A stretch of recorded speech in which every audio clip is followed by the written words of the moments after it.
C'est la première fois que j'écris sur Reddit. Je ne suis pas forcément habitué à ce format, mais j'y ai vu une opportunité de raconter certaines choses qui me sont arrivées dans ma vie, afin d'avoir des avis, des explications peut-être. Puisque quelques années après, j'y pense encore de temps en temps. Je vais sur mes 19 ans et c'est arrivé quand j'avais 16-17 ans, durant mon année de première ou terminale. Je mentirais si je disais que c'était une très bonne période de ma vie. Je sortais personnellement d'une phase assez sombre et traumatisante de ma vie. Malgré cela, j'avais quelques amis. Je continuais d'aller au lycée tous les jours. Simplement, j'étais de nature assez méfiante ou peut-être parano.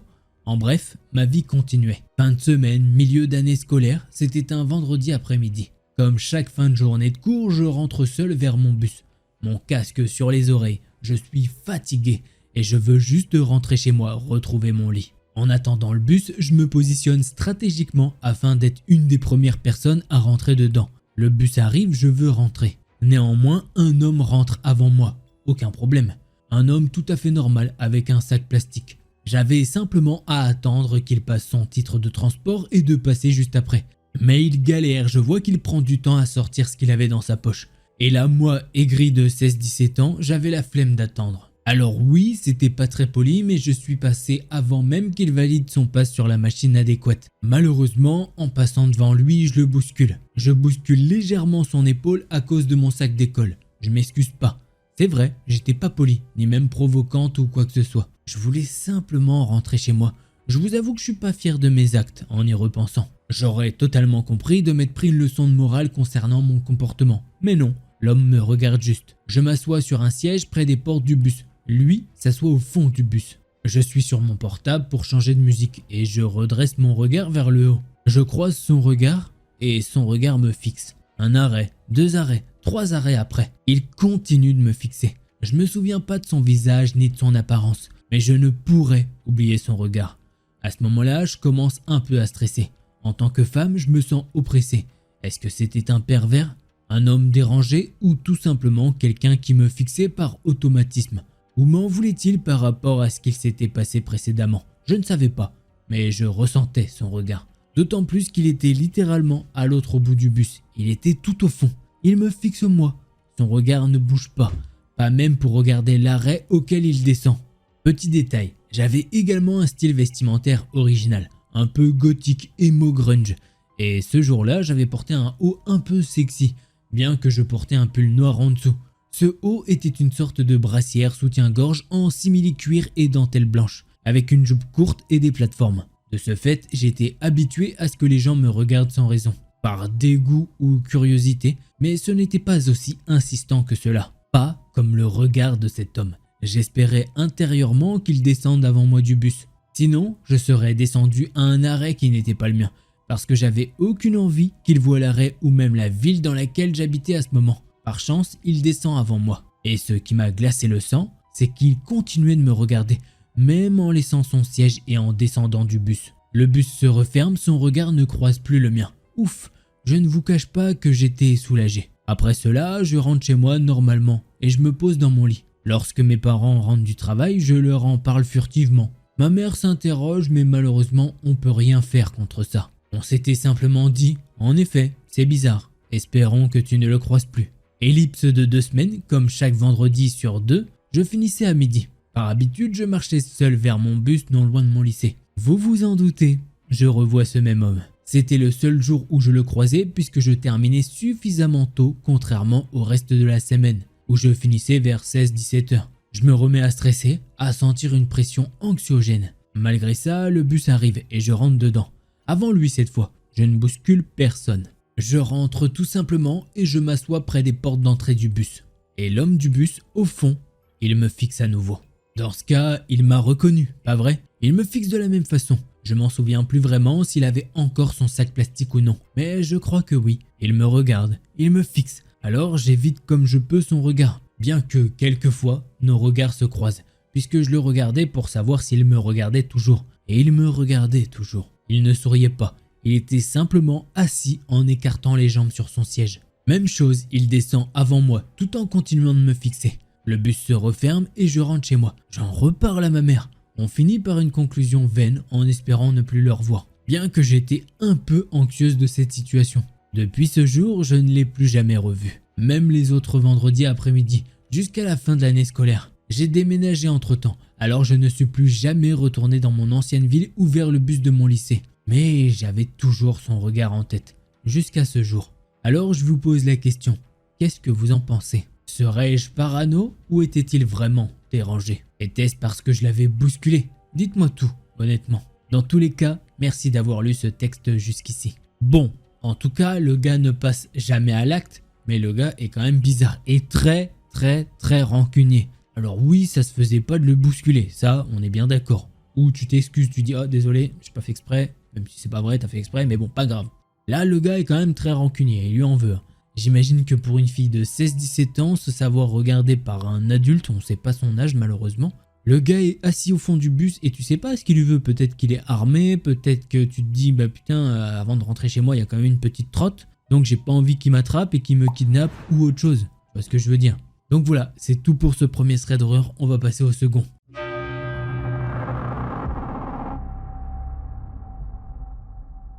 Récemment, avec mon copain, on a emménagé ensemble dans un petit immeuble dans une rue calme en résidence privée. Les poubelles se trouvent au sous-sol de l'immeuble. Il y a une porte pour l'accès aux caves et une pour les poubelles. Et dans l'espace entre l'ascenseur et les escaliers, on dépose les meubles à jeter. Et une porte donne accès à l'extérieur. En voulant récupérer un petit four dans notre cave, je me rends compte que la clé ne rentre pas dans la serrure, dans la porte qui donne accès aux caves. J'insiste vraiment. Puis j'entends un monsieur de l'autre côté de la porte qui s'excuse. Et comme quoi il était en train de ranger des affaires à lui et qu'il m'ouvrait. Je tombe sur un tas de vêtements et un drap par terre. Des cigarettes d'une part et des compresses remplies de sang de l'autre. Je vais à ma cave et je prends mon four. Et c'est là que je commence à réellement parler. Et je lui demande s'il vit dans la cave. Il me dit que non, qu'il rangeait simplement ses affaires. Avec aucune cave ouverte, of course. Je lui dis que si c'était le cas, ça ne me dérangerait pas et que je n'allais prévenir personne. Je discute un peu avec, mais j'ai pas pensé à lui demander comment il est rentré dans l'immeuble. J'y ai pensé que maintenant. Donc je vois ensuite que ses mains sont d'une part gonflées et déformées, réellement. Et l'autre, jusqu'au poignet, n'avait pas de chair. Je voyais ses os dans sa main et sa chair rouge. Il n'y avait pas de peau. Je commence à m'inquiéter pour lui, j'observe ses affaires et je vois qu'il a des produits pour se soigner. Je lui explique que le numéro de ma boîte aux lettres est le XXX et que s'il avait besoin de quoi que ce soit, nourriture, couverture, aide dans la recherche d'emploi. Et il m'explique qu'il n'en a pas besoin et qu'il se débrouillera. Je lui dis qu'il n'a pas à avoir honte d'être un être humain qui a des besoins humains face à un autre être humain. Il me dit qu'il va de toute façon partir dans pas longtemps. Il était 14 h. Je remonte vite fait chez moi et je redescends avec de l'argent que j'insiste pour qu'il accepte. Je rentre chez moi et je fonds littéralement en larmes. Mon copain rentre et je lui explique. Et je fonds encore en larmes en lui expliquant que je m'inquiète pour le SDF qui vit dans la cave. Vers 16 h, quand on a enfin mangé, je décide de préparer un sac pour le monsieur avec un petit peu de tout. Savon, éponge, si besoin de se laver ses vêtements. Dentifrice, papier toilette, une gourde d'eau, un burger, des cotons-tiges, des médicaments, Doliprane, paracétamol, compresse et désinfectant pour ses mains, Fervex, lysopaïne et enfin un sac Décathlon aussi pour mettre ses affaires qui sont par terre. Et c'est tout ce que je me souviens. Je descends le sac et je le descends avec mon copain avant de partir. Donc j'essaye d'ouvrir la porte et je n'arrive donc pas, puisque le monsieur était toujours là. Je l'appelle par son nom, je lui dis qui je suis. Nous avions fait les présentations mais je n'ai pas dit mon nom. Mais comme je suis bête, il a dû voir ça sur ma boîte aux lettres. Mais il ne m'ouvre pas et il répète qu'il est occupé avec une voix assez inquiétante et qu'il prendra le sac plus tard, voire après. Je lui dis d'accord et de prendre soin de lui. Quand je suis rentré vers 20 h, je suis redescendu avec de l'eau, des gâteaux, un hot dog, ketchup et moutarde et ainsi qu'une couverture. Je vois que le sac est toujours là devant la porte qui donne accès aux caves. Je toque et je lui demande s'il est là. Et je lui ai dit qu'il avait oublié de prendre le sac que j'avais déposé. Il me dit encore qu'il est occupé avec une voix inquiétante et qu'il prendra le sac plus tard. Il n'avait pas l'air d'avoir dormi. Je suis rentré avec la couverture donc, mais pas le reste. Et c'est là que j'ai commencé à réfléchir. Mais comment il est rentré là? S'il est SDF, comment il a les clés? Pourquoi il n'ouvre pas la porte? Est-ce qu'il a kidnappé quelqu'un? Si j'aurais insisté, est-ce qu'il m'aurait tué ou agressé? Il avait pourtant pas l'air méchant. Et j'ai toutes ces pensées qui fusent. Imagine, en fait, il est recherché ou il fait je ne sais quoi. Et toi, t'es l'idiote qui lui a donné un sac avec des affaires. Et demain, on annonce une folie à la télé et t'accuse d'être complice alors que t'es juste une humaine qui voulait aider un autre humain à se sentir en sécurité. Et le pire, c'est que la clé de l'entrée, c'est la même pour beaucoup de portes. Donc, j'ai peur qu'il arrive à rentrer chez moi. À cause du numéro de la boîte aux lettres, il saura où je vis. Et là, vraiment, je deviens paranoïaque. Voilà, c'était mon histoire. Rien de très effrayant, mais bon, on ne sait jamais. Alors effectivement, rien de effrayant entre guillemets. Bon, si ce n'est que le gars ne devrait pas être là, donc voilà, mais comme elle le dit, peut-être un SDF qui cherche à se réfugier. Mais en tout cas, c'est bizarre, puisqu'il possède la clé de la cave déjà. Alors peut-être qu'il a tapé quelqu'un de l'immeuble et on sait pas, il y a les compresses. Enfin, il a les mains pleines de sang, il n'y a plus de chair. On dirait limite qu'il a passé à tabac quelqu'un. Il y avait des compresses de sang, il y avait des affaires un petit peu partout. Comme elle le dit, on est dans une cave, donc déjà, bon, dans une cave, c'est quand même chelou comme endroit, tu vois ce que je veux dire, c'est... Tu mets pas, enfin, je sais pas comment dire, mais une cave c'est un peu chelou. Il y en a qui ont des caves aménagées et sont très bien, bref. Mais cave dans un bâtiment, c'est pas très bon signe quand même. Donc on espère que le gars n'a rien fait et que depuis il ne s'en est pas pris à cette personne. Puisque cette personne, elle a l'air vraiment très très gentille. Elle lui a donné tellement de trucs, hein, c'est vraiment trop cool. Franchement elle est trop gentille. Bref, on va passer au troisième thread d'horreur.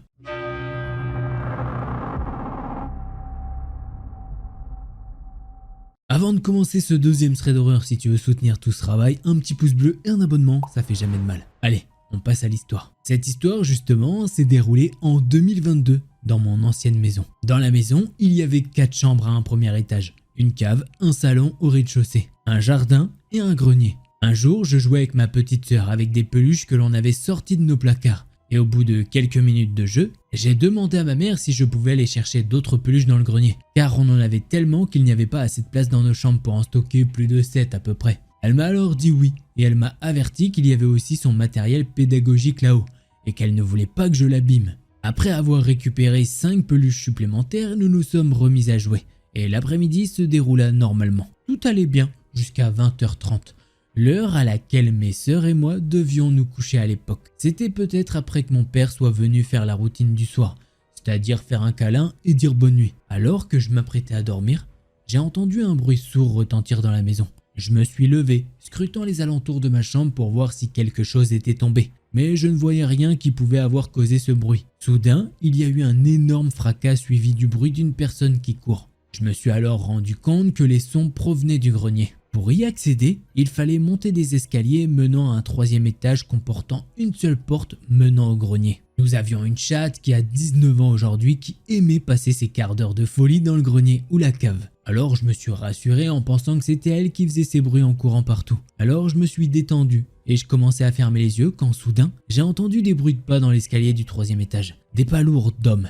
Et non les petits pas de Lilou, notre chatte. Je me suis mis alors en boule dans la couverture et j'ai appelé de toutes mes forces le nom de ma petite sœur qui elle aussi entendait les bruits. Sa chambre était juste à côté des escaliers qui menaient au salon et à la cave, et donc tout près de ceux du grenier. Elle devait forcément entendre les pas de l'intrus, car les escaliers étaient en bois, donc quand quelqu'un les montait ou les descendait, le bois grinçait et l'on entendait distinctement les pas dessus. Au bout d'un moment, les pas se sont arrêtés d'un coup et le silence a envahi la maison. Je dormais très mal depuis cet incident, même s'il ne s'est rien produit, et je faisais de plus en plus de cauchemars dans lesquels une personne aux intentions malveillantes descendait les escaliers du grenier et s'en prenait à mes sœurs et moi avant de tuer mes parents. Après quelques semaines de silence, les bruits ont recommencé, et cette fois, j'entendais très distinctement une personne marcher d'un pas lourd sur le sol du grenier, en tournant en rond dedans. Ça durait souvent des heures, comme si la chose ou la personne qui était là-haut faisait exprès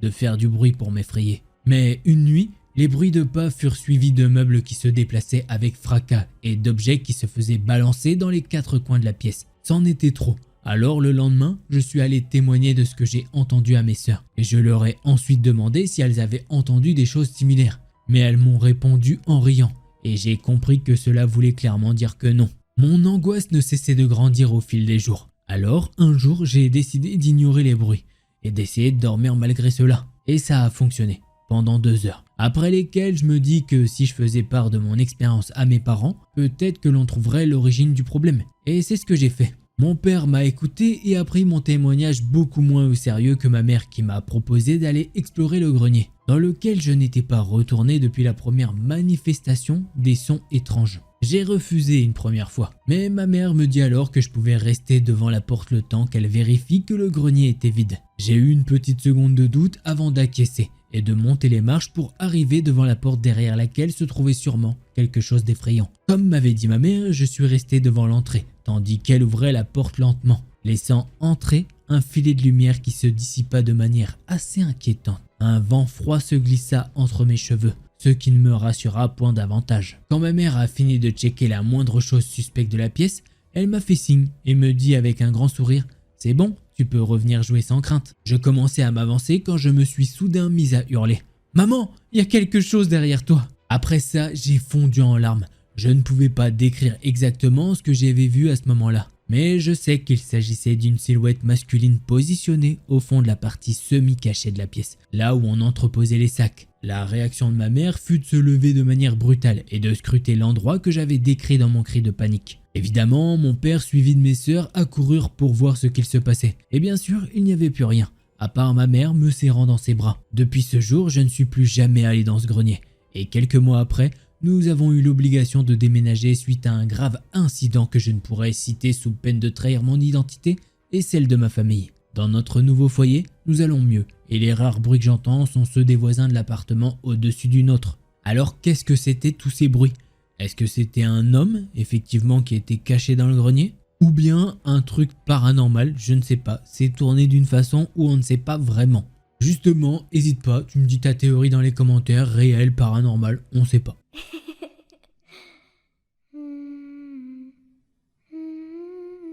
C'est en rentrant d'une soirée au restaurant avec mon copain et notre ami que nous avons décidé de passer par la forêt, parce que ça nous faisait un raccourci pour rentrer chez nous. Nous nous sommes engagés dans la forêt, mais quelqu'un était derrière nous. Il semblait prendre le même chemin que nous. Au début, nous n'avions pas trouvé ça bizarre parce que c'était une forêt qui est souvent empruntée pour la balade. Il marchait derrière nous avec son flash, mais d'un coup, il a éteint son flash et a commencé à se rapprocher de nous.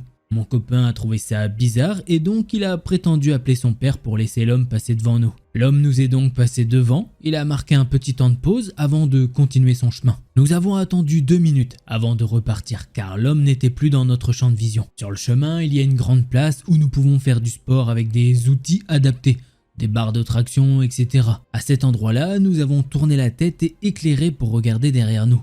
À notre grande surprise, nous avons vu que l'homme que nous avions laissé passer devant nous était caché dans l'ombre, sans le flash. Il avait l'air très surpris que nous l'avions remarqué. À ce même moment, mon copain qui était le plus avancé a vu quelqu'un qui se tenait droit en plein milieu du chemin avec un flash allumé. Nous avons donc marqué une pause car nous étions encore perturbés par l'homme derrière nous et nous avons déduit que nous étions suivis. Le chemin pour rentrer était très étroit, un petit chemin en pente qui glisse étant donné qu'il avait plu. Nous avons pris le chemin pour rentrer. Et notre ami qui était tout derrière s'est retourné et a remarqué que l'homme qui était dans l'ombre nous avait suivis, ce qui nous a fait paniquer et nous avons couru. Arrivés à la sortie, nous avons couru le plus vite possible pour se cacher derrière une voiture. Nous avons remarqué qu'il nous cherchait avec son flash. Après qu'il se soit éloigné, nous nous sommes empressés de rentrer et nous avons verrouillé la porte. Arrivés dans l'appartement, nous en avons rediscuté et notre ami a supposé que l'homme qui était caché dans l'ombre aurait pu nous attraper et nous faire du mal. Nous essayons toujours de savoir qu'est-ce que ces personnes nous voulaient et je pense que leur intention était mauvaise. Suite à cela, nous avons décidé d'en parler aux autorités locales. Et voilà, c'est comme ça que se termine ce premier thread d'horreur. C'est quand même très bizarre, hein. Le mec tu le laisses passer en prétextant un appel tranquillement et hop, qui tu revois caché dans un buisson. Bon, le Gugus. Alors, je pense qu'il voulait pas jouer à cache-cache, on va pas se mentir, je pense pas. Donc il leur voulait du mal. Pourquoi? Sûrement portefeuille, etc. j'imagine. Allez, on passe au deuxième thread d'horreur.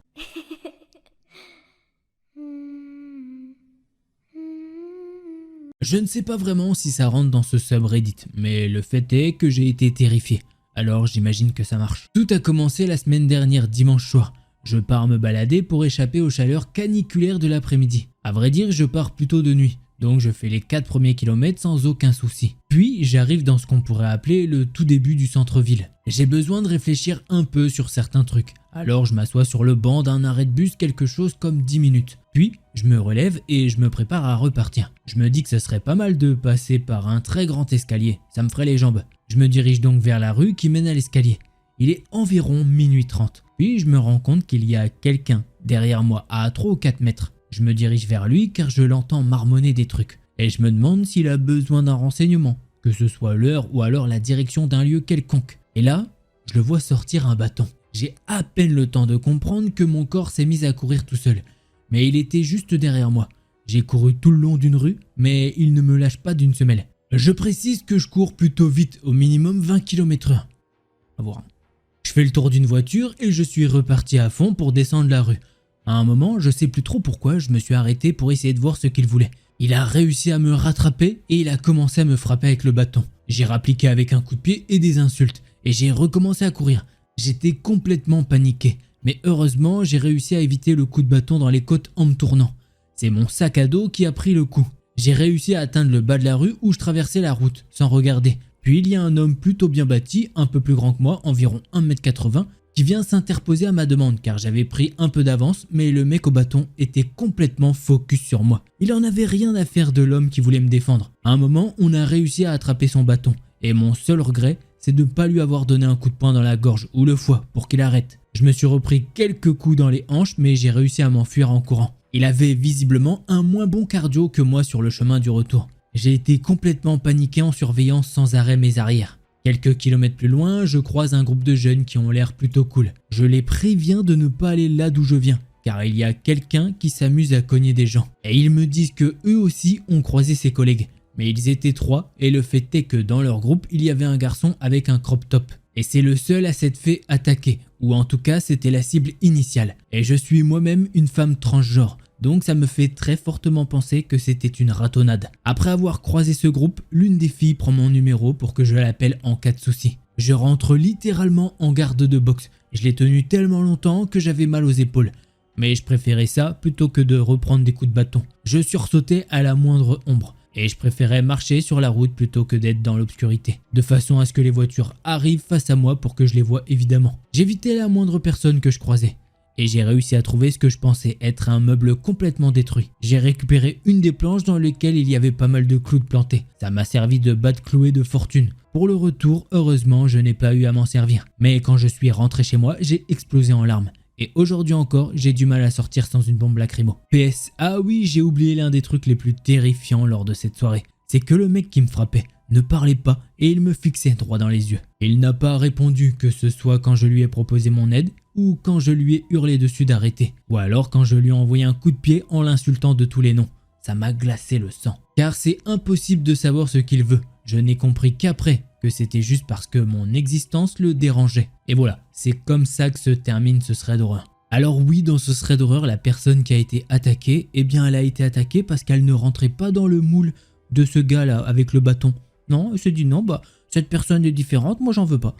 Ça ne marche pas comme ça la vie. Enfin, bref, je vais même pas m'étaler sur la conclusion.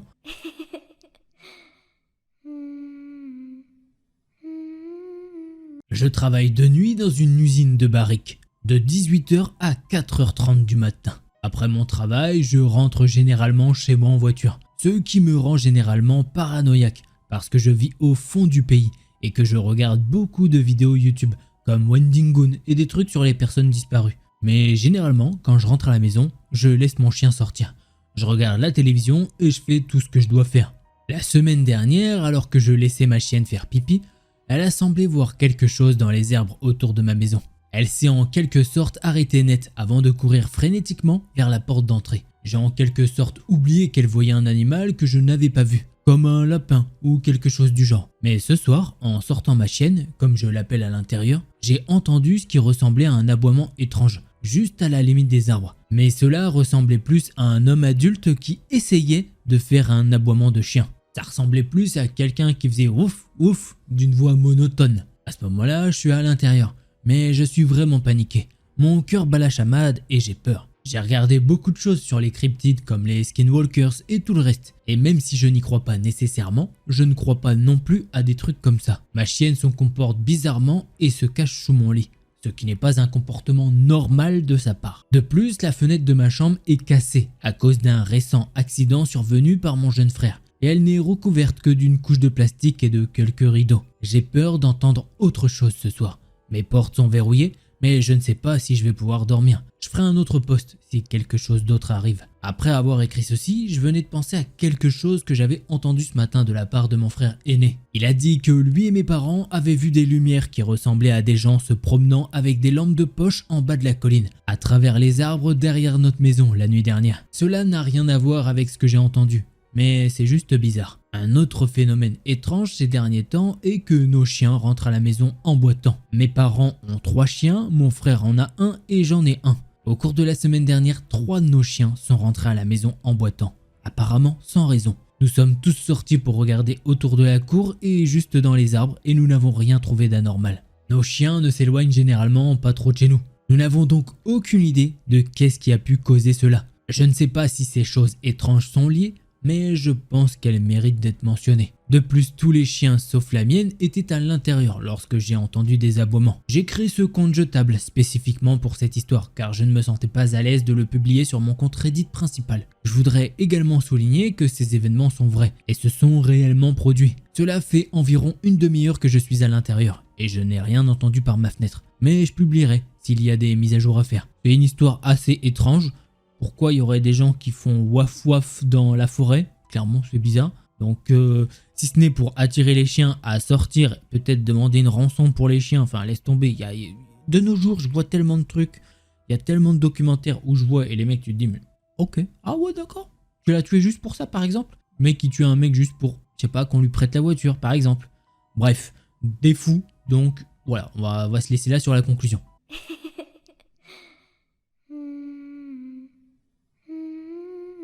Salut, je m'appelle Artemis et je vais te raconter mon histoire terrifiante qui s'est déroulée il y a quelques années, quand j'avais entre 15 et 17 ans. J'habitais dans un tout petit village au nord de la France avec ma mère. Dans cette région, il était assez courant de rencontrer des légendes effrayantes et des histoires étranges. Mais cette histoire a pris une tournure particulièrement terrifiante. Tout a commencé un soir où j'ai décidé d'explorer un vieil immeuble abandonné situé à l'orée de la forêt. Je m'intéressais beaucoup à l'exploration urbaine. L'exploration de bâtiments abandonnés est souvent hantée. Je savais que cette maison était particulièrement célèbre pour être le repère de le psychopathe des urbex, un tueur en série qui s'attaquait aux explorateurs imprudents comme moi. Avec mon sac à dos rempli de matériel, j'ai pénétré dans le bâtiment sombre et sinistre. À mesure que je m'enfonçais plus profondément, l'atmosphère devenait de plus en plus opprimante. Je me sentais constamment observé, épié par quelque chose de sinistre. Ce sentiment a été renforcé par un brouillard mystérieux qui a commencé à envelopper les environs.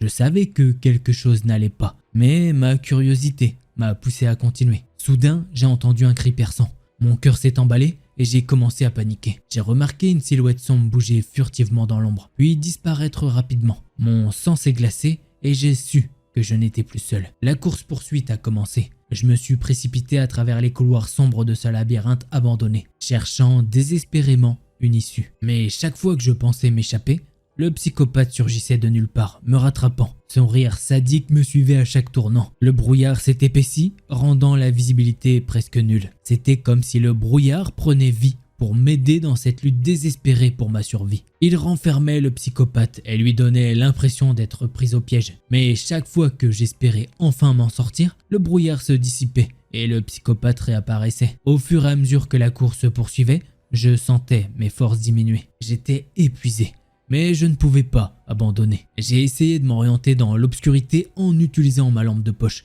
mais chaque fois que je l'allumais, il disparaissait mystérieusement. Mon esprit était embrouillé par la peur alors que je cherchais frénétiquement une solution pour échapper à ce cauchemar vivant. Finalement, j'ai trouvé une porte dérobée qui m'a conduite à l'extérieur du bâtiment. J'ai couru aussi vite que possible, mais le psychopathe me talonnait sans relâche. Le brouillard qui m'avait entraîné dans cette course-poursuite s'est refermé derrière moi, séparant le psychopathe de ma liberté. Épuisé, je me suis effondré dans l'herbe humide et j'ai senti un immense soulagement m'envahir. J'étais enfin à l'abri. Mais je savais que cette expérience me hanterait pour toujours. Depuis cette nuit terrifiante, je suis devenu beaucoup plus méfiant et prudent dans mes explorations. Je ne peux m'empêcher de penser à ce psychopathe des urbex qui continue sans doute à traquer de nouveaux aventuriers. Le brouillard mystérieux reste une énigme pour moi, mais j'ai appris la leçon. Il ne faut jamais sous-estimer le danger qui se cache derrière les murs des bâtiments abandonnés. Alors si un jour tu choisis de t'aventurer dans ces lieux abandonnés, assure-toi d'être prêt à affronter les ténèbres et de rester toujours sur tes gardes. Peut-être ne rencontreras-tu jamais le psychopathe des urbex, mais il est important de se rappeler que dans l'obscurité, tout peut arriver. Et voilà, c'est ainsi que se termine ce dernier thread d'horreur. Bon, même si j'ai plus l'impression que c'est une histoire racontée ou quoi, mais en tout cas c'était bien écrit, c'est plaisant, il y a un petit peu de trucs et tout, moi j'ai bien aimé. Donc tu sais, quand j'aime, je te le raconte. Des fois c'est pas forcément des threads d'horreur, c'est des histoires d'horreur, mais bon, thread venir sujet, donc au final je fais ce que je veux, ça marche très bien.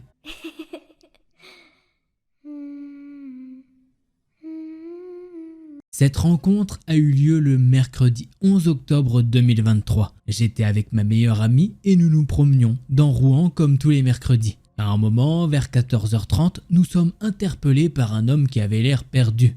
Il dit qu'il s'appelle Patrice et qu'il est canadien. Il nous demande où trouver la cathédrale de Rouen. Nous lui avons donc proposé de l'accompagner, ce qu'il a accepté en disant « Les gens, ils me regardent comme un pestiféré ». On lui dit que c'est peut-être à cause de son accent. Pendant que nous l'accompagnons à la cathédrale, Patrice commence à agir bizarrement. Il veut qu'on mette nos bras autour des siens. Vous savez, comme les gentlemen qui accompagnent des gens à un bal. Lorsque nous arrivons dans la rue du Grand Horloge, Patrice nous raconte qu'il a participé à la guerre du Golfe et qu'il a sauté d'un avion avec celui qui chante I Feel Good, James Brown, et qu'il aurait même sauté avec Tom Cruise. Mon ami et moi commencions à nous poser des questions. Je lui dis ironiquement « Ah, on sait maintenant qui lui a appris à faire ses cascades pour Top Gun ». Le gars répond « Voilà, c'est moi ». Nous continuons notre route quand il nous raconte un autre traumatisme de guerre selon lui. Je ne préfère pas vous raconter ça, tellement c'est ignoble. J'ai failli m'évanouir. Une fois arrivé à la cathédrale, mon ami et moi voulions partir. Mais Patrice a insisté pour que nous rentrions avec lui. Non, venez avec moi. Ne voulant pas le contrarier, nous l'avons suivi à l'intérieur. En entrant, il a demandé à voir la tombe de Roland. Ensuite, il m'a demandé de déboutonner sa manche. Je l'ai fait, non sans trembler, mais j'essayais de le cacher. C'était pour nous montrer un tatouage de viking, en nous disant qu'il était un descendant de Rollon. Il a demandé à un gars qui entretient les lieux de lui montrer la tombe de Rollon. Pendant qu'il se recueillait sur la tombe de Rollon, l'homme qui entretient les lieux nous demande, à moi et à ma meilleure amie, si nous étions avec Patrice. Ma meilleure amie a dit « Non, nous l'accompagnons juste ». Patrice se redresse alors et dit « T'as vu les minettes que je trimballe ?» Mon ami et moi nous regardions en nous disant « Faut vite qu'on parte d'ici ». Nous avons fait le tour de la cathédrale où il nous a raconté qu'il avait déjà joué à l'orgue, situé en haut. Je ne sais même pas comment on y va. Puis il a dit « Faut que j'achète des bougies pour ma femme ». Il prend 2 bougies dans l'église et les met dans son sac. Mon ami et moi, nous nous regardions en mode « Mais il a pas le droit de faire ça ». En plus, il commençait à faire des mouvements obscènes. Une fois sorti de la cathédrale, il nous emmène voir un marionnettiste situé pas loin. L'homme se met à danser en rythme avec la marionnette et une fois la danse terminée, il nous demande si on veut aller boire un verre avec lui. Déjà, le malaise que nous ressentions, mon ami et moi, était à son paroxysme. Mon ami lui dit « Désolé, il faut vraiment qu'on y aille. Nos copains nous attendent. » Et moi, je dis « Oui, en plus le mien est très jaloux et il s'inquiète si je ne rentre pas à l'heure. » L'homme dit alors « Mais ils ne s'en apercevront pas que je leur pique leur gonzesse, non ?»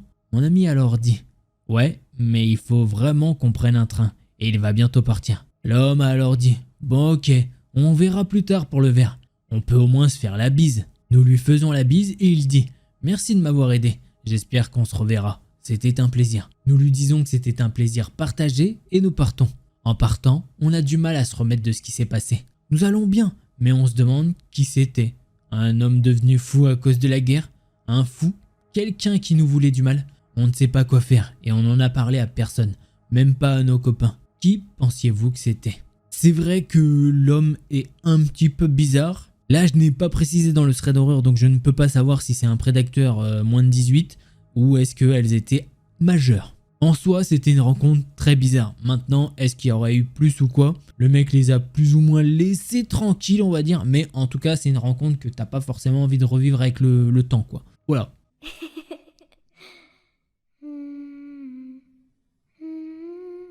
Alors attention, cette histoire elle est assez courte. Normalement je l'aurais pas pris avant, en mode bah elle est trop courte, mais je me dis tant pis, elle est vraiment bien, donc je vais quand même vous la raconter. Vous me direz si ça valait le coup. Allez, on commence. Cette histoire s'est produite lorsque j'avais 23 ans. Aujourd'hui j'en ai 26. Je suis une fille et j'habitais seule, et un soir, comme d'habitude, j'étais au travail, serveuse dans un restaurant, et un homme me demande où sont les toilettes. Je lui indique où elles sont, et il y va. Puis, il revient et paye pour son repas et me dit « Wow, vous êtes très charmante ». Je lui remercie d'être venu et lui souhaite une agréable soirée, comme avec tous les clients en fait. Je rentre chez moi et je pars me doucher en laissant la porte fermée. Malheureusement, pas à clé. Puis je vais me coucher et j'entends un rire venant de sous le lit. Je fais semblant de ne pas avoir entendu et je baisse la luminosité de mon téléphone pour ne pas qu'il sache que je l'utilise. J'envoie alors des messages au 114. Le numéro de police pour les sourds et malentendants. Autrement dit, pas besoin de parler. J'explique la situation et je donne mon adresse. Plusieurs minutes plus tard, les policiers entrent et arrêtent l'homme. Il s'agissait de l'homme du restaurant. Il m'avait suivi et pendant que je me douchais, il était entré. Et voilà, c'est comme ça que ça se termine et je pense qu'il s'est fait arrêter et que peut-être il sera inculpé. Ça, c'est en fonction de la justice, c'est pas moi qui décide. Et tant mieux d'ailleurs, hein, parce que bon, faut pas déconner. Sinon, j'avoue que Death Note, ça pourrait partir très vite. Comme je vous l'ai dit, hein, l'histoire est vraiment très courte, mais j'ai bien aimé la mécanique. Elle va clairement, elle rentre du boulot, le gars l'a suivi, et aussi la mécanique du 114. Voilà, c'est aussi pour faire un petit rappel. Il y a un numéro de téléphone pour téléphoner à la police, et si tu ne peux pas parler, parce qu'effectivement, dans son cas là, si elle parle à la police, elle va se faire gauler. Et peut-être que le mec serait sorti de sous le bureau, il l'aurait tapé ou quoi, et donc appeler le 114, enfin envoyer des messages au 114, c'était un bon move. Bravo à toi. Voilà, petite histoire.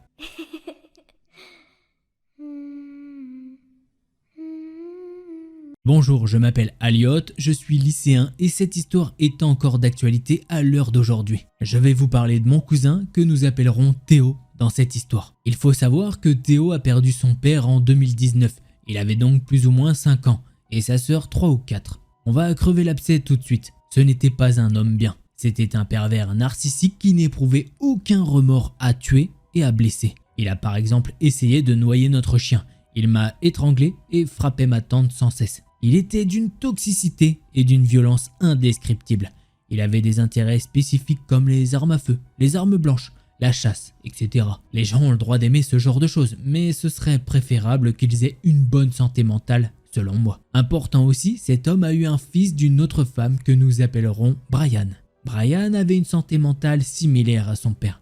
Il pouvait lui arriver de dépecer des animaux et de garder des boîtes à chaussures remplies de parties d'animaux morts. Il aimait la chasse et les armes, voire plus que son père. Après la mort de son père, Brian, qui était tout juste majeur, demanda la garde de Théo et sa sœur. Il ne l'a pas eu, mais il essaye toujours de l'avoir à l'heure actuelle. Pour vous témoigner de son état mental, il a par exemple demandé à Théo, lors d'une entrevue surveillée, d'allumer le sèche-cheveux et de le jeter sur sa mère à lui, et sa sœur lorsqu'elle était sous la douche. Il a aussi envoyé un message à ma tante prétextant qu'il connaissait des lieux dans la forêt où personne ne retrouverait son corps. Bon, allez, retour à Théo à présent. Ma mère comme moi avons pu remarquer que Théo commence à porter un intérêt spécifique pour les couteaux et les armes en général. Il fait beaucoup de références à l'alcool malgré ses 9 ans. 9 ans. Il touche aussi sa petite sœur d'une façon dont il ne devrait pas. Elle a 1 an de moins que lui. Il est aussi très menteur. Il se dédouane de toute responsabilité, même la plus petite. Et il continue à mentir, même si cela prend des proportions énormes. Il monte la tête de sa mère contre qui il veut avec des mensonges presque irréfutables. Et graves, et sans raison. Accusation d'agression 18+ de la part de mon frère d'à peine 11 ans à l'époque. Il peut lui arriver d'arborer des sourires malsains quand il voit du sang, même du faux sang. Il a un désir sanguinaire de violence, il veut faire mal. Je ne sais plus quoi faire, j'ai peur qu'il me fasse du mal.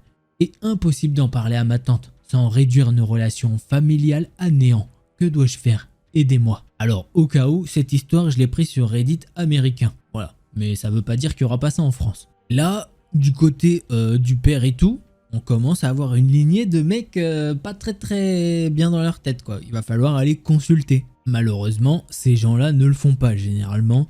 Et c'est bien dommage, c'est pas une tare en soi d'aller consulter un psychologue ou un psychiatre, je sais pas trop. Voilà, je sais pas ce que vous avez pensé de cette histoire.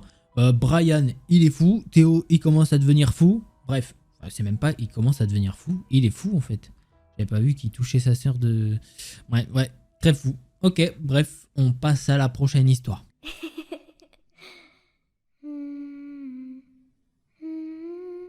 Juste avant de commencer ce thread, si jamais tu ne l'as pas mis, n'hésite pas, un petit pouce bleu et un abonnement. Et j'ai autre chose à te dire, c'est que ce thread d'horreur, en plus d'être un thread d'horreur, eh bien on a des photos et tout. Bah, je t'en dis pas plus, tu verras en temps voulu. En juin 2023, j'étais sur plein d'applications de rencontres. Et je suis quelqu'un de très extraverti.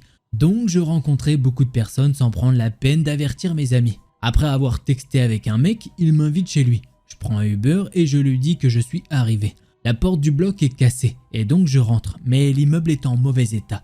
Je commence à me sentir bizarre. Pas de réponse. Je décide de cogner à l'appartement 9. Pas de réponse. Je retourne à l'entrée et lui dis que je vais partir si j'ai pas de nouvelles. Clairement, j'aurais dû partir. Je le vois qu'il arrive dans l'entrée et je le suis jusqu'à l'appartement 15. Bizarre, tu m'as dit que c'était l'appartement 9. Ah non, j'ai pas dit ça.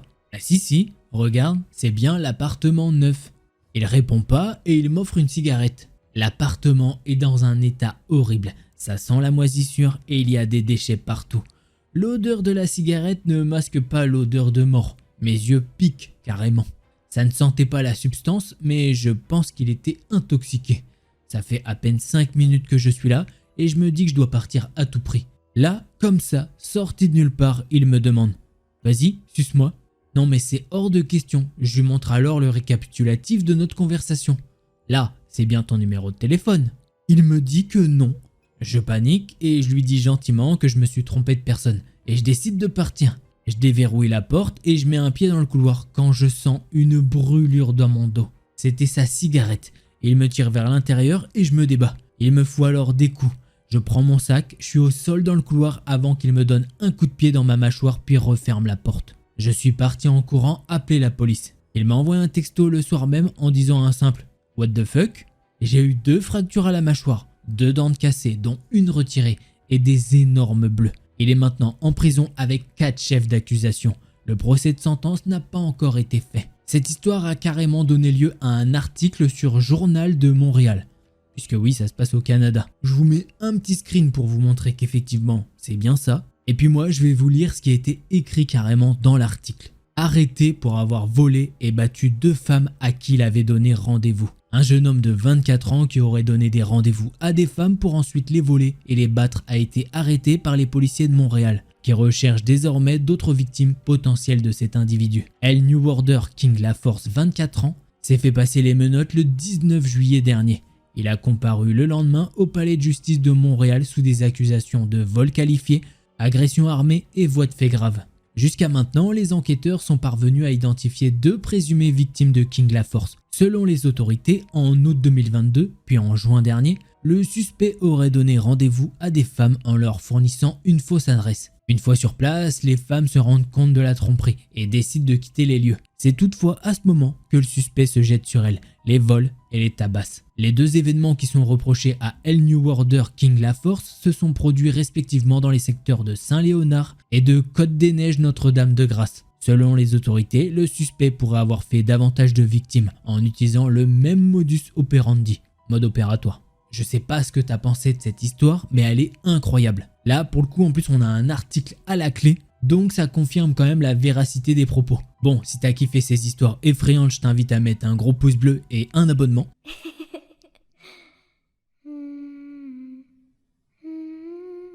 Bonjour tout le monde, on va dire que je me prénomme Émilie et j'ai, à ce jour, 34 ans. L'histoire que je m'apprête à vous raconter s'est déroulée quand j'en avais 16. À l'époque, j'étais au lycée et vivais donc chez ma mère avec mon frère et ma sœur. J'étais en couple avec Florent qui avait 21 ans. Oui, bon. Et était dans le même lycée que moi. Lors d'un des matchs de foot auxquels il avait participé, il m'avait présenté un de ses amis prénommé Brice. C'était juste histoire de faire les présentations et je n'y avais pas prêté attention plus que ça. Quelques jours s'écoulent et je reçois une invitation d'amis sur MSN. Oui, ça date. Plutôt naïve, j'accepte l'invitation. C'était ce fameux Brice. Il engage la conversation plutôt banale. Pas de quoi casser 3 pattes à un canard. Les jours passent et on s'écrit de temps en temps. Mais c'était toujours de très banales conversations. Et il n'y avait absolument aucune ambiguïté. Puis, un jour, lors d'un de nos échanges, il m'indique qu'il avait trouvé ma tenue plutôt jolie quand il m'avait vu marcher en sortant de mon lycée. Il m'avait décrit les vêtements portés et l'heure. Plutôt méfiante et étonnée par ses propos, je n'ai pas répondu. Le lendemain, même scénario. Il me décrit même la tenue de l'ami avec qui j'étais accompagné, l'endroit où il m'avait vu passer. Et il observait même quand je me rendais à la salle de mon club de sport. Sport de combat, donc j'étais vêtu d'une tenue bien spécifique, qu'il m'avait décrite aussi. Il savait quelle rue j'empruntais pour m'y rendre. Tout. Durant toute cette description qui s'étalait sur plusieurs jours, il faisait un monologue sur MSN car je ne répondais pas. J'étais sidéré et je ne savais pas quoi faire, ni à qui en parler, même pas à Florent. Et cette dernière description m'avait achevé, donc je l'ai bloqué, tout simplement. Une fois bloqué, je me suis senti plus légère et je n'y ai plus prêté attention. Ma vie continuait mais sans ces échanges super creepy. Sauf que, oui, il en fallait bien un. Plus de 2 semaines s'étaient écoulées sans nouvelles de Brice. Je rentrais à chaque pause déjeuner chez moi afin d'aller promener mon chien et je l'emmenais, comme beaucoup de résidents dans mon quartier, dans un champ à 2 pas de chez nous. C'était vraiment 2 pas, sans exagération aucune, car je vivais dans une grande ville de campagne. Donc les champs et la forêt sont réellement à côté de nos habitations. Ce fameux jour, je promenais donc à mon habitude quotidienne mon toutou. Et alors que je m'apprêtais à rentrer dans le champ qui donnait plus loin sur la forêt, j'ai vu du coin de mon œil droit un véhicule que je n'avais jamais vu dans mon quartier. Le temps d'une seconde, je n'y ai pas fait attention et continue ma route sauf tout à coup. J'entends le véhicule s'allumer et se mettre à rouler. Mais je n'avais vu personne y entrer. Donc quelqu'un était déjà dans le véhicule avant que je n'arrive. Et je sais pas, vous savez ce petit truc au fond de vous qui vous dit « Punaise, c'est pas normal, il y a un truc qui va pas ». Bon, je l'ai ressenti dès que la voiture s'est mise à rouler. J'ai accéléré le pas et lorsque je suis entré dans le champ, j'ai couru pour me cacher non loin du jardin d'une maison attenante. Les herbes étaient encore très hautes et le fermier n'était pas encore passé pour en faire des meules.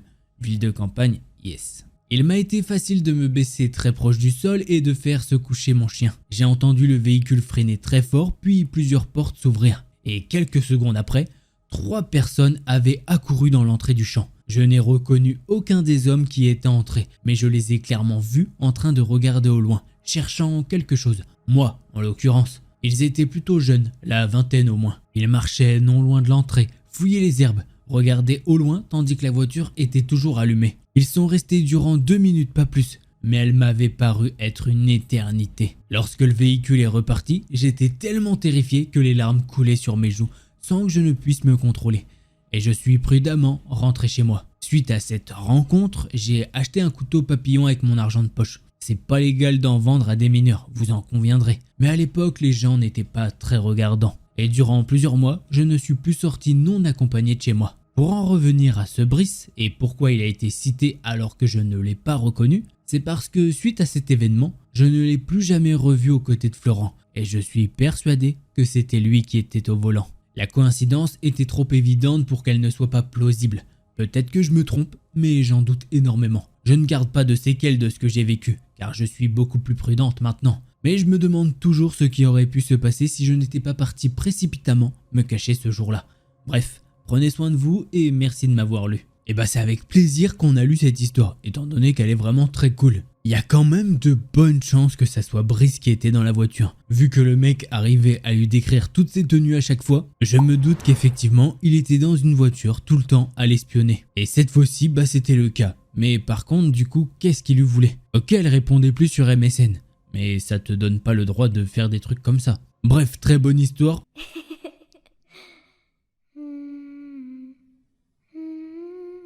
Alors déjà, je me présente, je m'appelle Slava, j'ai actuellement 20 ans. J'habite dans le sud-est de la France dans une petite ville franchement sympa. Voilà la présentation faite. Ce post aura sûrement une ou plusieurs updates. Mais j'ai déménagé il y a au moins 1 an avec ma mère. Et seulement 2 petites semaines après avoir déménagé. J'ai remarqué que quelqu'un me suivait. Jusque là, pas de souci. Je me disais que peut-être il rentrait de son boulot ou quoi. Sauf que Le fait qu'il me suive, il l'a répété sur la longueur pendant 3-4 mois. Et même lorsque je ne rentrais pas chez moi et que j'allais chez un ami qui lui était à 1 km de chez moi à peu près, je me faisais aussi suivre lorsque j'allais pour prendre mon bus alors que je l'ai déjà vu en voiture. Il me suivait à pied. Toute cette scène a duré 4 mois avant qu'il se mette à me suivre même devant le hall de mon bâtiment. Alors que j'habite dans une résidence où je connais tout le monde. Donc la situation était juste stressante. J'en ai parlé à ma mère et elle s'est mise à attendre devant mon immeuble. Et elle a pu voir ce mec. Évidemment, on pensait que je me faisais des films pour rien. Donc il s'est rien passé de plus à ce moment-là. Sauf que maintenant, il connaît mon adresse. Il sait où j'habite. Et après 3 mois où il ne s'est rien passé, me confirmant que je stressais pour rien, je suis phobique socialement et j'angoisse pour rien, j'ai commencé à quasiment oublier cette histoire. Mais du coup, un matin où je sors de chez moi à 7 h du mat pour aller en cours, je vois quelqu'un d'immobile avec sa clope à la main au bord de ma résidence. Sans reconnaître, j'y fais pas attention, sauf qu'en passant à côté, mon angoisse remonte d'un coup et ces apparitions se font de plus en plus souvent. Et il attend chaque fois un peu plus près de la porte du hall. Il vient au moins 1 fois par semaine, voire 2 par jour, et il est super imprévisible. Quand je passe à côté de lui, il me regarde avec de gros yeux et se remet à me suivre, mais de plus loin, en essayant d'être discret. Tout ça, ça dure même pas 2 mois, jusqu'à ce que tous les mois, jusqu'à maintenant, je retrouve un sac plastique fermé dans mon balcon. La porte du hall taguée, ce qui a valu un gardien qui fasse le tour du lotissement, des lettres de menaces dans ma boîte aux lettres, et hier, j'ai vu une poignée de vers de terre morts dans mon balcon. Soit c'est un prank ultra élaboré de mauvais goût, soit je risque un truc, mais je vais donner des updates quand il faudra. Petite édite du 29 octobre, la police a continué ses recherches et ses patrouilles, mais il a été emmené et avait déjà été emprisonné pour avoir kidnappé quelqu'un et l'avoir séquestré. Il est maintenant dans une prison pour 7-8 ans, dont 4 ans de sursis. Et voilà, c'est comme ça que se termine ce thread horreur. Alors, envers cette personne, il ne passe pas à l'acte, on va dire, mais franchement, j'ai pas trop envie d'avoir un mec qui me suit tout le temps. Déjà que j'ai un mec devant moi à chaque fois, c'est Cookie, hein, vu qu'il tire avec sa laisse, t'as capté. Mais ouais, non, ça doit être flippant d'avoir quelqu'un qui te suit tout le temps. Au bout d'un moment, oh, c'est bon, lâche-moi. Bref, je sais pas quoi dire sur cette conclusion, et ça se voit, je pense.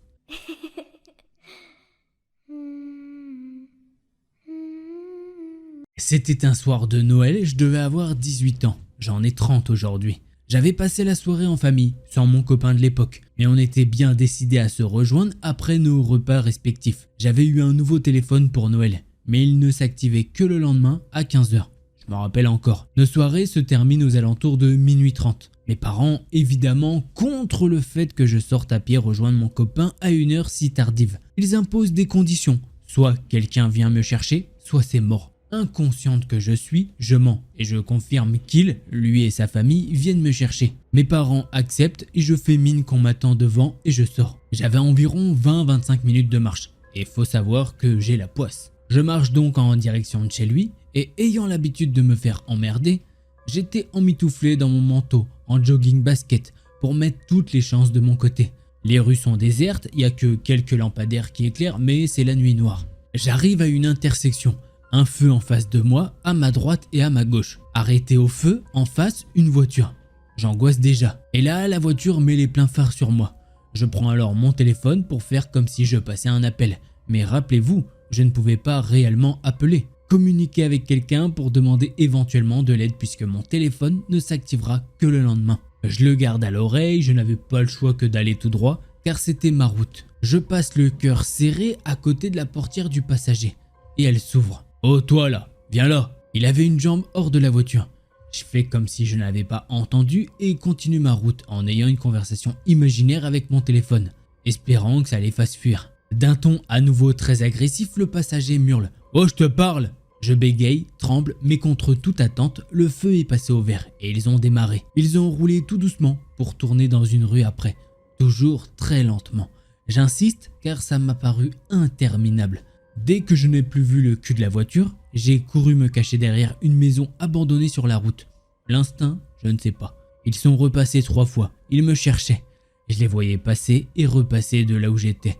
Et toujours aucune autre voiture à l'horizon. J'étais terrorisé. Je ne sais pas si j'ai échappé à quelque chose. Toujours est-il que je me souviens être accroupi derrière cette maison. Je pleure et la seule chose que je répète à voix haute, c'est « Maman ». J'ai fini par sortir de ma cachette et j'ai croisé mon copain sur la route. Je m'en rappellerai toujours. J'ai eu très peur ce soir-là. Faites attention à vous. Merci de m'avoir lu. Là, on est sur un thread d'horreur où malheureusement, à chaque fois, l'adolescent ou l'adolescente fait une petite bêtise, on va dire, ment un petit peu à ses parents et tout. Et c'est pas cette personne qui doit être condamnée, hein. C'est clairement les mecs qui sont en voiture, ils veulent la kidnapper. Hein. Donc que toi, tu mentes un peu à tes parents, bon, c'est pas très cool, tu vois, on va pas se mentir. Mais bon, se faire kidnapper, c'est pas cool. On est d'accord. Ouais, les gars, c'est bien dans les commentaires. Kidnapping, c'est pas cool. Bref, allez.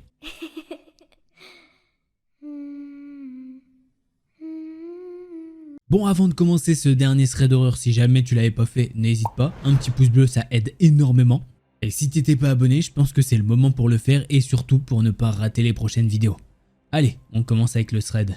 Bonjour à tous, avant de vous raconter mon histoire, je vais me présenter un peu. Je ne souhaite pas donner mon prénom, donc vous pouvez m'appeler Lia. J'ai 33 ans et je travaille depuis 3 ans dans un refuge SPA. Je ne dirai pas lequel et je donnerai des surnoms aux personnes qui ont un rôle dans cette histoire. Pour resituer un peu, travaillant en refuge SPA, c'est loin d'être simple. On voit des chats arriver toutes les semaines, de la fourrière, de maltraitance et bien sûr des abandons. Alors s'il vous plaît, avant d'adopter un animal, réfléchissez bien à toutes les responsabilités que cela implique. Mon histoire se déroule en février 2022. Ce jour-là, une dame vient à son rendez-vous pour abandonner son chat. Je ne sais plus pourquoi, et ce n'est pas important. Elle vient avec une amie, nous appellerons cette amie Madame B. Pendant que cette dame est prise en charge par ma collègue, que nous appellerons Lily, Madame B vient me voir et me dit qu'elle aussi souhaiterait abandonner ses 2 chats. Je suis un peu surprise, elle me dit ça vraiment de façon simple, comme si c'était une info banale. Je ne juge pas, je lui explique les conditions et lui propose un rendez-vous quelques jours plus tard. Le jour du rendez-vous, un vendredi, Madame B arrive avec ses 2 chats, un frère et une sœur adorables. Elle explique qu'elle est malade et qu'elle ne peut plus s'occuper de ses chats. Nous prenons les Mimi en charge. Le lendemain, je réponds au téléphone. C'est Madame B qui me dit d'une voix excessivement faible qu'elle n'avait pas prévenu ses enfants qu'elle allait abandonner les chats, qu'ils ne vont pas bien depuis, qu'elle ne dort pas, puis qu'elle est malade et qu'elle voudrait récupérer les chats. Soyons clairs, l'abandon n'est pas un acte anodin qui doit être pris à la légère. C'est comme l'adoption. Une fois que c'est fait, on assume. Je le lui explique et lui indique que ce n'est pas possible. Qu'elle a signé un contrat qui stipule qu'elle cède tous ses droits sur les chats. Appelons-les Tom, mâle, et Jerry pour la femelle. Elle insiste longtemps en faisant toujours plus dans le dramatique. Pour couper court, je lui dis que j'en parlerai à ma responsable et qu'on la recontacte. Puis je raccroche. À peine quelques minutes plus tard, le fils de Madame B appelle. Il veut récupérer le mâle. Cette histoire commence à me gonfler un peu. Je lui redis exactement ce que j'ai dit à sa mère. Puis nous raccrochons. J'en parle à ma responsable qui prend le dossier en charge et s'occupe de contacter les membres de la famille. Lily et moi pensions en avoir terminé avec cette histoire. Mais non, pour faire simple, pendant une semaine, ma responsable a été harcelée par tous les membres de la famille. Le fils s'est même déplacé au refuge, une galère. Le jeudi suivant, le verdict tombe enfin. Suite à des propos contradictoires et à ce harcèlement incessant, ma responsable prend la décision définitive de ne pas rendre le chat à ces personnes plus que douteuses. Je ne vous ai pas retranscrit tous leurs propos. À cette nouvelle, je suis mitigé. Je suis totalement d'accord avec cette décision. Mais en même temps, j'ai un mauvais pressentiment. Le lendemain, vendredi, je fais part de mes doutes à Lily. Je lui explique que je suis persuadé que dans l'après-midi, on va avoir la visite de Madame B qui va encore essayer de négocier pour récupérer Tom et Jerry. Puis que le lendemain, son fils va venir, peut-être avec des amis, pour nous intimider ou je ne sais quoi, pour récupérer Tom. L'après-midi se déroule bien. Je crois reconnaître Madame B sur la caméra qui filme l'entrée de la chatterie. Mais finalement, ce n'est pas elle. Et la journée se passe sans souci. Le lendemain, samedi après-midi, j'ai oublié cette histoire. Je me suis détendu. L'après-midi se déroule bien. Tom et Jerry doivent partir ensemble dans leur nouvelle famille en fin de journée. Une super nouvelle. Lily descend prendre sa pause clope et me laisse donc seule avec la stagiaire. Une chose à savoir, c'est que le public doit sonner à la porte de la chatterie et attendre qu'on vienne ouvrir avant d'entrer. Car s'ils ouvrent la porte d'entrée et qu'à ce moment on ouvre une chatterie, il y a un risque pour qu'un chat fugueur se sauve. C'est écrit sur la porte d'entrée. En regardant sur les vidéos de caméra surveillance,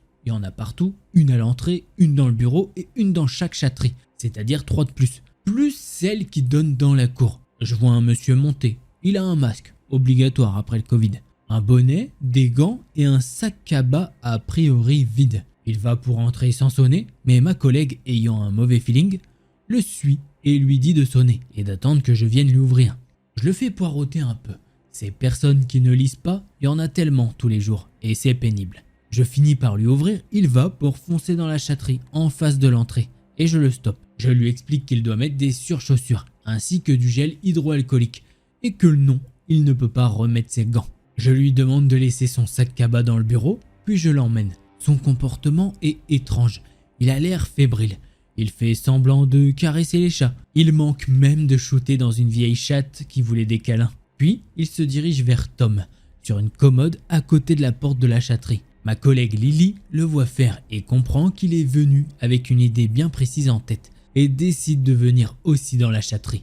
À ce moment, nous sommes 5 dans cette chatterie. Ma collègue et moi, ce type et un jeune couple. Le type regarde les oreilles de Tom qui est tatoué. Lily lui explique, mine de rien, que Tom va être adopté ce jour même. Le gars prend Tom dans ses bras. Le chat se débat un peu, mais sans plus. Mais je lui demande de le reposer parce qu'il n'a pas envie d'être porté. Visiblement, ce type se fiche de ce que je lui dis. Le jeune couple voit ça, il commence à comprendre qu'il se passe un truc. Le jeune homme répète au type que le chat ne veut pas être porté. Mais là, encore, pas de réaction. Sans prévenir, le type ouvre la porte de la chatterie. Le chat dans les bras et part en courant en direction de la porte d'entrée. Il faut savoir qu'il y a un couloir de quelques mètres entre la porte de la chatterie et la porte d'entrée. Je pars derrière lui, je lui attrape le blouson dans le dos, ce qui le ralentit suffisamment pour que Lily passe devant lui et se jette sur la porte d'entrée, lui bloquant le passage. Elle est devant lui, je suis à côté. Derrière, un père de famille qui se trouvait dans une autre chatterie et qui a vu de l'agitation. Et dans le recoin du bureau, la stagiaire. Le type hurle sur ma collègue de le laisser sortir, qu'il est armé. Elle lui dit qu'elle ne se poussera pas et qu'il doit nous rendre le chat. Moi, à côté, j'ai la main sur le chat, au cas où le type relâche un peu la pression et que je puisse le récupérer. Il continue de hurler et ma collègue crie à la stagiaire d'appuyer sur le bouton d'appel d'urgence sous le bureau. Le type comprend qu'il est cuit, que la police va débarquer, alors il tente de négocier. « Laisse-moi sortir et je te rends le chat. » Bon, qui y croit? On lui répond que non, le chat d'abord. Il finit par lâcher Tom, que je récupère et porte comme un objet précieux pour le ramener dans la chatterie. Mon cœur bat la chamade. Lily s'est poussée de la porte pour laisser sortir le type, qui saute dans une voiture, dans laquelle se trouvent apparemment 2 autres personnes déjà, et ils partent en trombe. Mais on est samedi, il y a énormément de monde au refuge ce jour-là, et plusieurs bénévoles parviennent à prendre en photo la plaque d'immatriculation. Le père de famille qui se trouvait derrière nous dans le bureau nous indique que ce type avait un couteau de 30 cm dans la poche arrière de son pantalon. Sur le coup, lorsqu'il disait qu'il était armé, je n'ai pas réagi. Je pensais qu'il voulait simplement nous faire peur. Après ça, j'ai fondu en larmes. J'arrivais pas à m'arrêter. Mais je ne pleurais pas parce que j'avais eu peur, même si j'avais eu peur. Je pleurais parce que mon cerveau n'arrivait pas à comprendre pourquoi un type était venu armé d'un couteau pour voler un chat, qui n'était même pas le sien. Pour ceux qui n'auraient pas compris, ce type avait été envoyé par le fils de Madame B. Tout le monde venait me consoler. Ce qui me tue parce que là, la stagiaire qui était là, c'était son premier jour chez nous. Les gendarmes sont venus, on a fait notre déposition. On a appris que ce type était un dealer, qu'il avait déjà été interpellé pour menaces, ainsi que pour coups et blessures. Finalement, les choses se terminent plutôt bien. Tom et Jerry ont bien été adoptés ce jour-là. Heureusement, l'incident s'est passé avant la venue de la mère et de sa fille. On n'a plus jamais entendu parler de cette famille de fous, et la stagiaire est quand même revenue après. Pour ma part, il m'a fallu quelques temps avant d'arrêter de craindre de voir revenir ce type. Aujourd'hui, Tom et Jerry se portent à merveille dans leur nouvelle famille. Désolé, c'était très long, même si j'ai essayé de faire au plus court, mais il fallait que cela reste compréhensible. Je me rends compte que je n'ai pas dit ce qui est arrivé au sale type. Eh bien, Lily m'a dit qu'il avait été arrêté, puis que finalement non. Je ne sais pas ce qu'il est advenu de lui. Merci de m'avoir lu. Alors moi j'ai une théorie, c'est que Lily elle a raison, il a été arrêté mais qu'il a sûrement rien reçu comme peine. C'est malheureux hein, mais bon, je vais rien dire hein, mais bon, la justice, voilà, vous en pensez ce que vous en pensez. Mais disons que c'est dommage, parfois tu penses que c'est la police qui fait pas son boulot, mais si, la police arrête les gens, les transmet à la justice et le gars il prend « Oh t'as fait ça ? Bon on va te mettre un petit mois, hein, ça va te calmer un petit peu. » Alors que le gars a fait des actes très graves. 1 mois de prison, ouais c'est bien, un petit mois, allez, tu vas te calmer là-haut. Bah oui, il a pas fait de conneries, il est en prison. Et bien évidemment qu'il a pas fait de conneries, qu'il a pas touché à des enfants, hein, par exemple. Bref, tu comprends le délire. En tout cas, je sais pas ce que t'as pensé de cette histoire, mais elle était complètement folle. Bon, si t'as kiffé la vidéo, je t'invite à mettre un gros pouce bleu et un abonnement. Et si tu veux plus de thread horreur, je t'invite à aller voir une de ces deux vidéos là. Allez, c'était Delcor, en attendant la prochaine vidéo. Portez-vous bien, tous les petits potes.